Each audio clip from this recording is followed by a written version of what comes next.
Hey guys, how you doing? So it's FromQCWithGameDev, and I want to take you through a project that I made recently.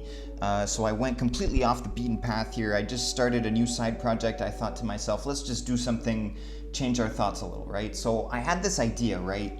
I was thinking about those energy mechanics in mobile games where sometimes you basically need to wait before you can play again, right? So you have to like watch an ad to get more energy, then you can play again, or you can just spend money to buy the energy, right? Whatever it is, right? So I was thinking, wouldn't it be cool if there was like a health option where you could basically use a step counter to say, if you walk 500 steps starting now, then you get energy, something like this, right? So it was just randomly an idea I had. So then I thought to myself, let's try to make it. So I've never made an asset like this before, and I was thinking maybe after I could put it on the Unity asset store, so I had never done that before either. So all this was a new experience for me. I never even made anything for mobile before, so neither for Android nor iOS. It was basically like a big new universe I'd never explored before, so I thought let's do it, you know? So welcome to the little video where I'm gonna dive into my sort of side quest to make a pedometer. Pedometer, the pronunciation is more important than you would think here. So anyway, the solution we want to deliver, right, is a solution where I'm able to know how many steps I'm taking, or more specifically that I have taken. And it occurred to me that maybe if people want to consume this asset, they want access to the step data, maybe make a more fitness-oriented app, maybe they want to query for the data for a longer time. So I know I need something that's going to receive the step data from the hardware. So it turns out I want to be able to store and query that data long access to step data and queries.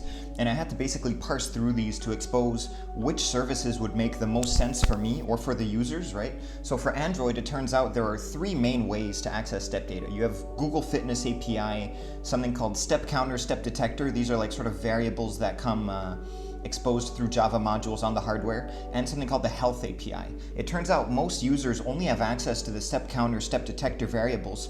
So I made a solution or a module on Android that would leverage this, right?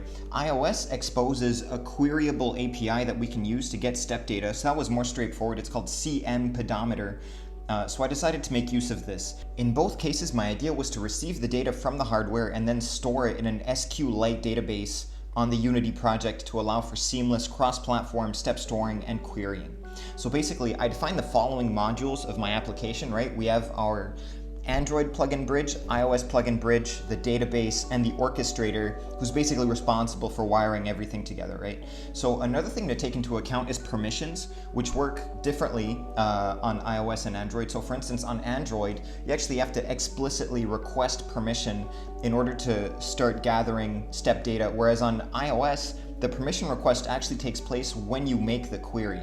So that difference in flow led for me moving from what I initially had planned to have like a sort of I request permission type interface and then my actual plugin bridge. So in the end, I wound up putting the permission stuff with the plugin bridge just to have everything all centralized, because it's really different from Android and iOS. So that's what I did for that. With respect to the Android plugin bridge, it turns out to make a native Android plugin, because again, I had never done this before, you need to make a Java module using Android Studio. So I did that. I made one that exposes incoming step data to Unity, where basically the premise is that given the user has permissions, they're able to receive the incoming step data from the Android, and we process that data accordingly. Now, step data is actually received under two fields. You've got step detector and step counter, where step detector is basically just a single fire event that fires whenever the hardware thinks the user's taking a step. And step counter is a more reliable sensor that defines really steps taken since the last reboot, right? So step counter could be like a value like, I don't know, 1237, and that means since the last reboot I took 1237 steps, and then you would get the next batch, it would be 1250, right? So that would mean you took 13 steps, right? So it turns out it's mostly best to ignore step detector for any scenario that doesn't involve real-time UI displays. That step detector is more sensitive than step counter. So it means you could have like in a batch where you actually only take 10 steps, right? You could have step detector firing maybe 15 times, you know, because he's more sensitive, right? And step counter would actually give you only the true offset of 10, right? So you only really care, in terms of like storing data, you only care about step counter. So step counter returns batches of steps, and he's more accurate. He's really the guy we want to pay attention to for actual step counts. So in practice, what this means in terms of receiving the data from our plugin, it means we can't actually see each individual step, but rather that we can only show some animation to show the user, okay, I detect that you're moving, but I don't know how many steps you've taken exactly, right? So an issue I ran into later here was that I was under the impression that step counter is supposed to reset only on phone reboot, right? That's like what I got from most of the documentation, but the behavior I was actually seeing on my phone is that when I stop listening for updates from the Android, so for instance, I was setting it up so that on application pause, I unsubscribe my listeners, right? Because my fear was always like, if I have my phone crashes for whatever reason, right? And I didn't unsubscribe, I wasn't sure what state that would leave my application in, right? So I thought, okay, let's just play it safe. Whenever I unfocus the application, I'll unsubscribe, right? Whenever I was resubscribing to my listeners, I was actually resetting my step counter value. So basically this meant it was impossible for me to track steps that the phone's detecting while the application is closed, because in my head, step counter was something that was going to keep incrementing in the background, and then I was going to be able to reread that value. Turns out that wasn't what I experienced, right? So it is possible to still receive the step counter events consuming the module that I made. You would just not unsubscribe on unfocus. You would just stay subscribed, and that way you keep getting the events. But yeah, apparently, obviously doing this it has a greater impact on the battery, but it's still doable. If you really want to get the step count while the application is unfocused, you can do that using the code that I made. You just need to not unsubscribe on application unfocus. Right? So for the iOS plugin bridge, it works pretty similarly in the sense that I'm initiating a connection to my OS and then receiving batches of steps from the mobile device.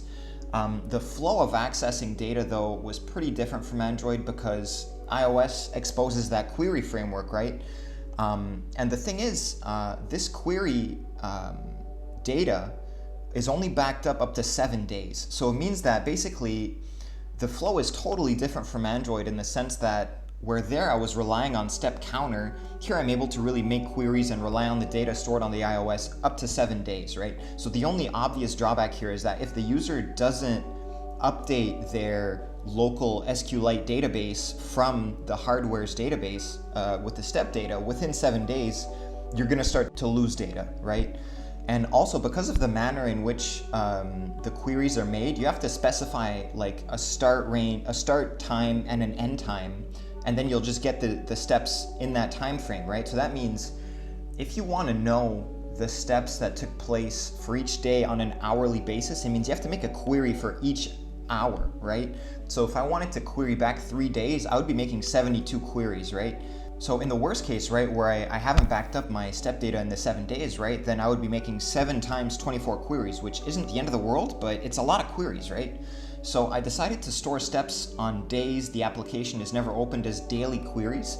So basically, if it's been 3 days since you updated the database, the idea would be I really query for each day, and then I would set the timestamp of all those steps to be like noon of those days. So I'm really trying to take an average there, right? So in terms of actually storing the data, I used an SQLite database to store incoming step batches where each row in my database basically has the format, number of steps, and timestamp, right? So basically this allows me to receive step batches, and I can save as many steps as I want, and I associate a timestamp to it, and that allows me to make queries on the data to know when steps happened, right? So because it's using an SQLite database, we can store literally years worth of data with no problem.